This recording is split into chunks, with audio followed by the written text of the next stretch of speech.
Artistic endeavour on the island of Cyprus, identified with the great art of Constantinople, journeys along the same paths. Humble village craftsmen and artists, often in partnership with monks and hermits fleeing Constantinople as the great city fell into Ottoman hands, express their piety and dedication to the Church, demonstrating their love and worship of the Word and acts of God.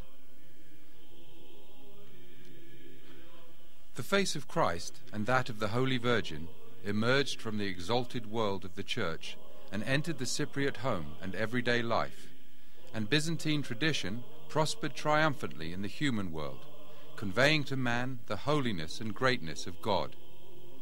Artists carried this tradition through into the centuries that followed, so that today it can manifest itself in the work of many contemporary Cypriot artists.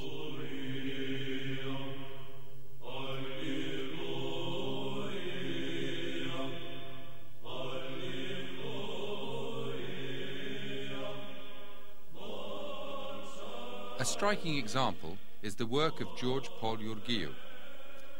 The faces of village priests reflect images depicted in icons, just as the faces of women bearing their children are reminiscent of the image of the Holy Virgin. Similarly, the work of Adamantios Diamantis, another Cypriot artist who studied in Britain, was deeply influenced by the Byzantine idiom, and his art is ecumenical, in line with Byzantine conventions and style. Byzantium was present then and remains present now in all forms of art, in music, painting, architecture, and literature. In difficult times, especially as under Frankish and Ottoman rule, Byzantine art became a refuge for the Cypriots, a way of keeping body and soul together, and a way of expressing love and peace in the omnipresence of the Father, the Son, and the Holy Spirit. Byzantium is the eastern expression of Christianity, extending throughout the oldest parts of the Roman Empire. Since the time of Constantine the Great, Byzantium persists and continues to persist right through to today. Christian Cyprus encounters Byzantium through the visit of Saint Helena. The island becomes Christian through the preachings of Saints Paul, Barnabas, and Marcus, and Cyprus is deeply indebted to Constantinople, the capital of the Byzantine Empire. I was once asked by ecumenical patriarch Bartholomeus as to the importance of the inheritance of Byzantium in Cyprus. I answered that Cyprus received from the town of towns an amazing inheritance, but I stressed that two were the most important: the truth that resulted from the ecumenical synods as to the essence of man and world, and secondly, the Byzantine Orthodox liturgy that nourishes and gives intellectuality to every Cypriot throughout the ages.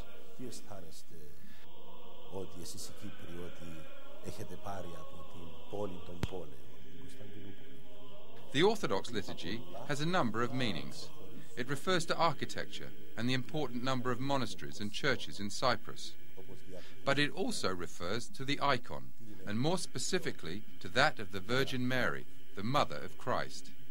In Cyprus, we have one of the most important icons of the Virgin, that of Panagia Eleusa of the monastery of Kikos, that used to be the icon of the Byzantine Empire.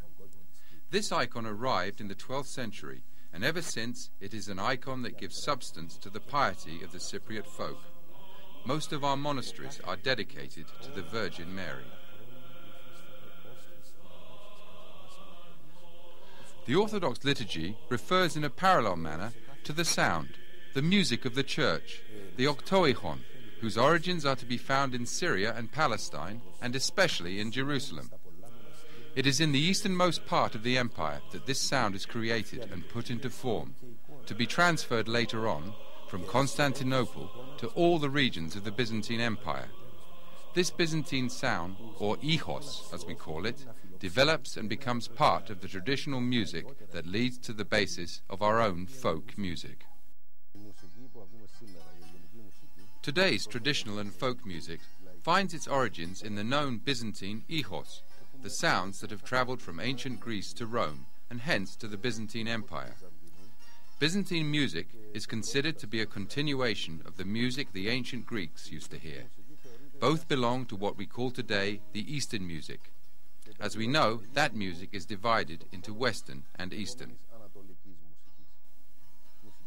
Eastern music has common characteristics with Arab and Byzantine music, but also with Persian and Turkish.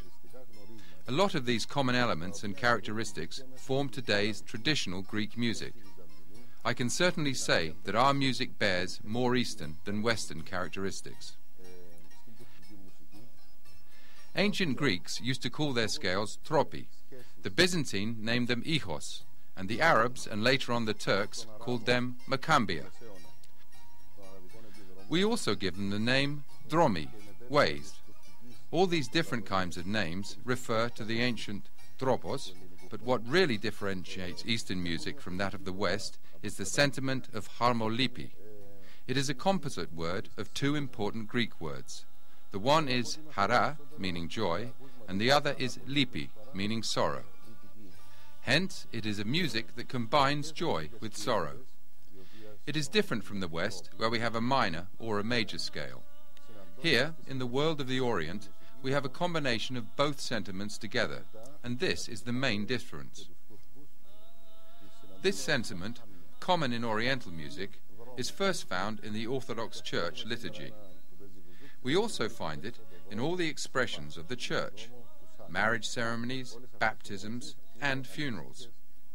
This same passage from joy to sorrow is found today in our traditional music and from the Middle Ages to today, and one can trace it in our own songs, our folk songs, and in the well-known rembetika.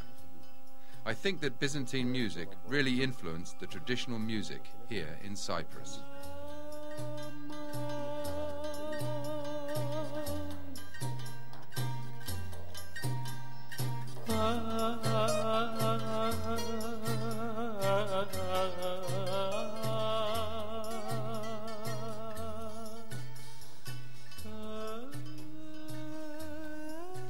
Byzantium arrives in Cyprus through what once was called Asia Minor, but mainly from two important areas, that of Constantinople and that of